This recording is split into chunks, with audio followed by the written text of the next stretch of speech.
개빈 유섬 주지사가 지난해 폐지됐던 메디켈 자산한도 수혜 기준을 다시 도입하려 추진하고 있어 시니어와 저소득층의 우려가 커지고 있습니다. 유섬 주지사 사무실은 예산 절감 목적으로 메디켈 수혜자의 경우 자산이 개인은 $2,000, 부부는 $3,000를 초과하면 혜택을 박탈하는 개정안을 최근 제시했습니다. 주지사 측은 지난해 자산 기준을 폐지하면 예상보다 훨씬 많은 11만 5천 명의 시니어와 장애인이 가입했다며 이번 개정안을 통해 올해 $9,400만, 내년엔 $5억 이상의 절감이 가능하다고 주장했습니다. 재정 적자가 심화되고 있어 불가피한 선택이라고 설명했습니다. 연방 대법원이 바이든 행정부 때 입국한 중남미 출신 이민자 50만 명 이상을 추방하려는 도널드 트럼프 행정부의 계획을 허용하는 결정을 내렸습니다. 대법원은 이날 쿠바, 하이티, 니카라과, 베네수엘라 등 4개국에서 온 50만 명 이상의 이민자에 대한 인도주의적 체류, 허가를 유지하도록 한 하급 법원의 명령을 취소했습니다. 이번 판결에 영향을 받게 된 50만 명 이상의 이민자들은 조 바이든 행정부 때 약 2년 동안 미국에 체류할 수 있도록 하는 프로그램에 따라 입국했습니다. 트럼프 대통령이 이달 체결한 미중 무역 합의를 중국이 위반했다고 비판했습니다. 시장에서는 미국과 중국의 무역 긴장이 다시 높아질 가능성을 예의주시하고 있습니다. 트럼프 대통령뿐 아니라 미국 행정부, 주요 관계자들도 중국과의 무역 협의가 원활하지 않은 정황을 공개했습니다. 제이미슨 그리어 미국 무역 대표부 대표는 중국이 협정 이행에 소극적인 태도를 보이고 있다고 시사했습니다. 미국과 중국은 지난 10일 스위스 제네바에서 만나 115%포인트의 관세를 서로 인하하기로 합의한 바 있습니다. 스콧 베선트 재무부 장관도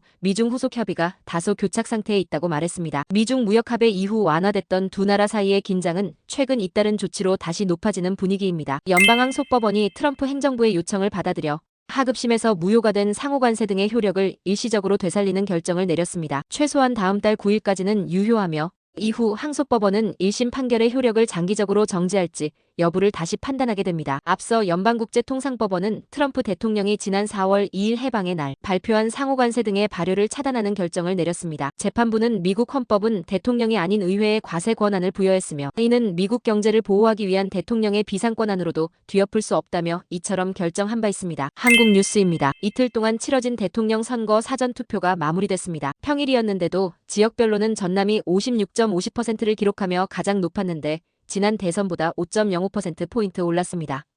반면 대구는 25.63%로 가장 낮았는데 지난 대선보다 8.28%포인트 떨어졌습니다. 최대 승부처로 꼽히는 수도권은 전국 투표율과 비슷한 수준을 보인 가운데 서울은 34.28%를 기록했습니다. 더불어민주당 이재명 후보는 아들이 성폭력성 댓글로 처벌받은 것과 관련해 잘못 키운 제 잘못이라며 자세를 낮췄습니다. 다만 개혁신당 이준석 후보를 향해선 댓글 표현을 과장하고 왜곡했다며 엄정한 책임을 져야 할 거라고 강조했습니다. 이재명 후보는 거듭 윤석열 정부를 겨냥하며 내란 심판을 꺼내 들었습니다. 특히 내란 종식을 위해 특검을 해야 한다며 국민의힘까지 함께 수사 대상이 될 수 있다고 날을 세웠습니다. 끝으로 날씨입니다. 남부 캘리포니아 폭염 예상됩니다. LA와 오렌지 카운티 지역 낮 최고 기온 89도, 밤 최저 기온 61도 예상됩니다. 밸리와 인랜드 엠파이어 지역 낮 최고 96도, 밤 최저 60도 전망됩니다. 해안가 지역 낮 최고 77도, 밤 최저 59도, 산간 지역은 낮 최고 79도, 밤 최저 47도, 사막 지역은 낮 최고 92도, 밤 최저 51도 예상됩니다. 오늘의 뉴스 읽어드렸습니다. 고맙습니다.